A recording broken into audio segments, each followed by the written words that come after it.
참된 종교가 없고 그냥 공산당 정부에서 통제받는 그런 사찰이에요. 그러다 보니까 이 종교의 본질은 거기는 없어져 버렸거든요.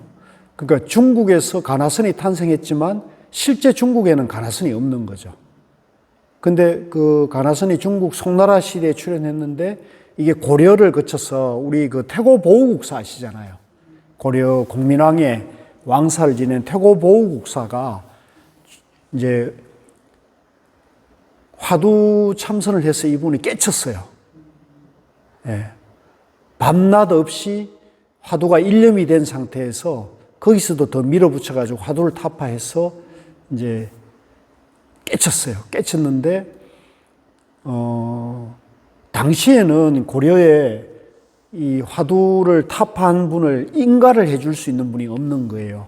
그러니까 그 기록에 의하면 그 일본 스님인가 중국 스님이 그때는 이제 서로 내왕이 될 때니까,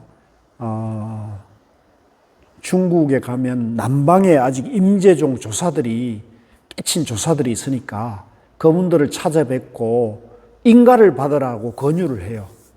그래서 이분이 이제 태고 스님이 38살에 깨치고 40대 중반에 이제 중국 원나라로 가서 거기 북경에 갔다가 남방으로 와가지고 이제 서곡천공 선사를 찾아뵙고 이제 법문을 점검받아가 인가를 받는 기록이 태고록에 그대로 실려 있어요. 그래서 그 이제 임재종의 깨친 법맥을 우리 고려로 가져온 거죠. 그래서 우리나라는 지금 대한불교 조계종의 모든 거의 대부분의 스님들이 태고보국사의 법맥이에요. 그러니까 그 뒤로 보면 무학대사라든가 또 조선조의 서산사명 이런 분들이 다 태고보국사의 법맥을 이어가지고 건세에 와서 이제 경허, 용성, 망공, 하남, 또 이쪽에 이제 동산, 성철 스님 이 법맥이 전부 태고보국사 법맥이거든요. 그래서 우리 지금 한국에는 그 가나선 법맥이 그대로 이어져 가지고 성성하게 우리가 공부를 하고 있잖아요.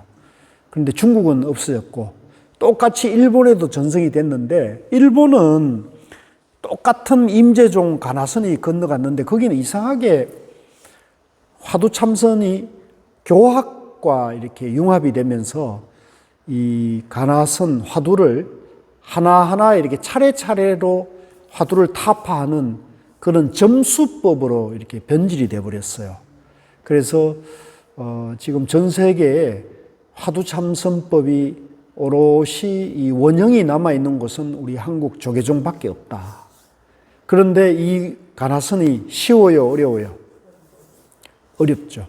그동안 이제 산중에서 스님들 위주로 공부를 해오다 보니까 이 공부가 이제 대중화되지 못하고 산중에 그냥 스님들 중심으로 이렇게 귀하게 흘려오던 것을 제가 운이 좋게도 이제 마음이 힘들어가지고 이제 고우 스님을 찾아뵙고는 이제 공부를 좀 제대로 알게 되었어요. 그래서 저도 한 10년이 걸렸는데, 이 선의, 가나선의 근본, 이 불교고, 불교의 근본이 중도라는 걸 이제 이해하고, 그걸 화두로 이렇게 좀 체험을 하니까 마음이 그렇게 편할 수가 없고, 그래서 그걸 이제 체험하고 알게 되니까, 이야, 이렇게 좋은 공부를 몰랐구나. 그래서 이걸 좀 어떻게 할까 하다가 이제 좀 제가 비록 제가자이지만 스님을 모시고 좀 대중에게 알려야겠다. 이렇게 해서 이제 나름대로 이렇게 원을 세우고 활동을 하고 있는 거거든요. 활동을 한 지. 그래서 활동한 지는 약 한 20년 가까이 되네요. 20년 가까이. 그러니까 2005년부터 활동을 시작했으니까 15년, 이제 내년 되면 20년 되네요. 그래서 지금은 이제 여기 이제 황룡원 중도타워라는 것도 알게 되고 그죠? 그 사이에. 그래서 이제 이런 프로그램을 만들어서 활동을 하고 있습니다. 자, 어디 좋은 데 갔다 왔어요? 좋은 데 갔다 오셨어요? 혹시 바닷가 갔다 온 건 아니죠? 아니요. 죄송합니다. 아닙니다. 자, 그래서 이제 여기 이 화두에 대해서 이제 정확하게 이해를 해야 돼. 일단은 이해를 해야 돼요. 화두가 뭔지. 그래서 화두는 이제 상대 분별하는 말과 생각을 차단하는 말이다. 상대 분별하는 말과 생각을 차단한다는 거예요. 차단. 멈추게 한다는 거예요. 멈추게. 따라해 보시오. 상대 분별하는 말과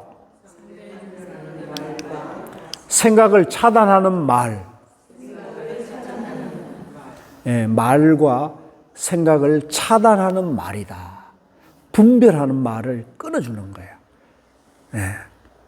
그러니까 인류 문명사에서 그동안의 인류 문명이 이제 언어 문자를 통해 가지고 사유를 통해 가지고 지식과 학문, 과학 기술이 발달을 해왔단 말이에요.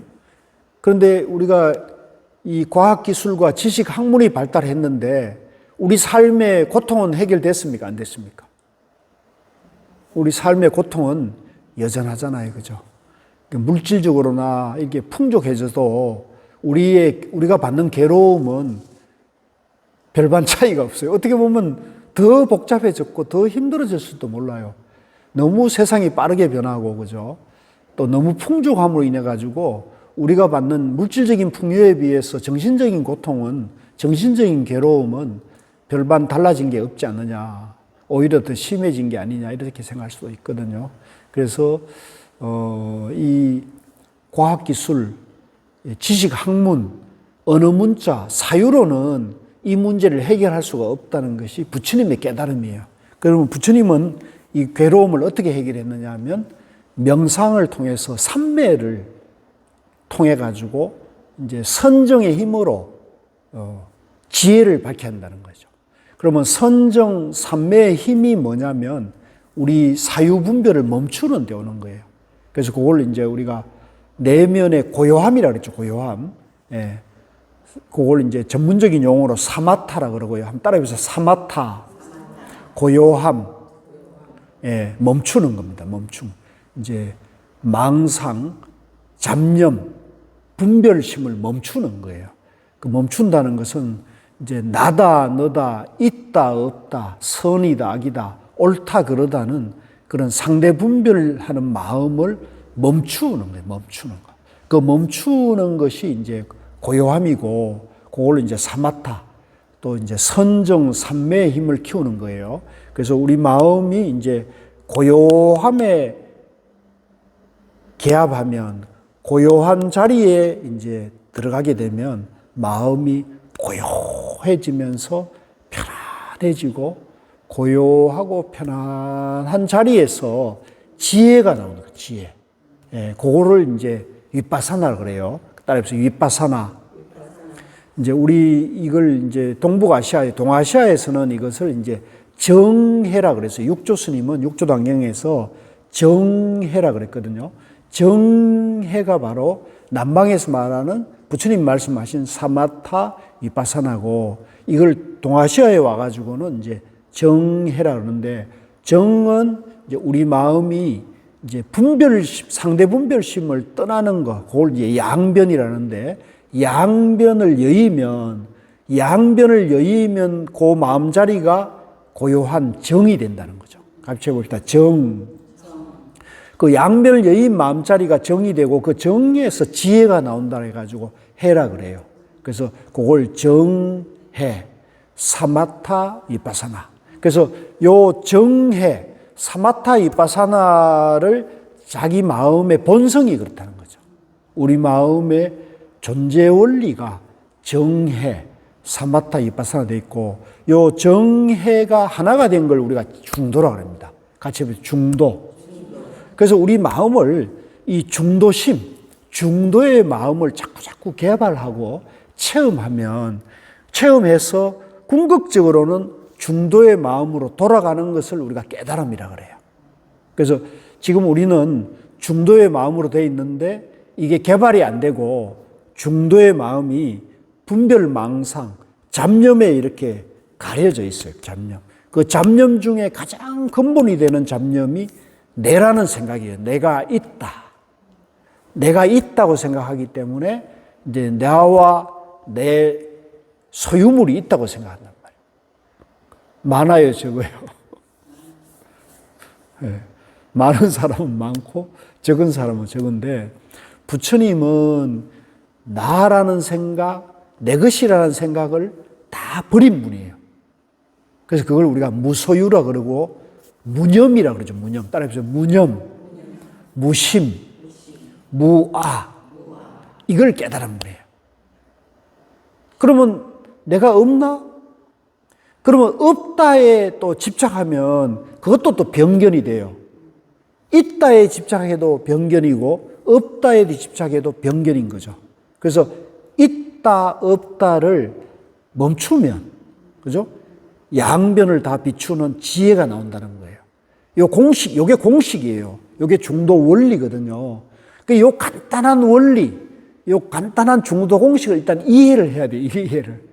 우리가 이제 이걸 체험하는 거는 참 어려운데 이해하는 거는 그렇게 어렵지 않거든요. 현대인들은 전부 이게 지적으로 발달되어 있기 때문에 요거를 이렇게 쉽게 설명해 주면 요게 다 이해가 되잖아요. 이해되셨죠? 안 돼요? 이렇게 쉽게 설명하는 사람이 없는데 어디 가도 이렇게 쉽게 설명하는 사람이 없어요.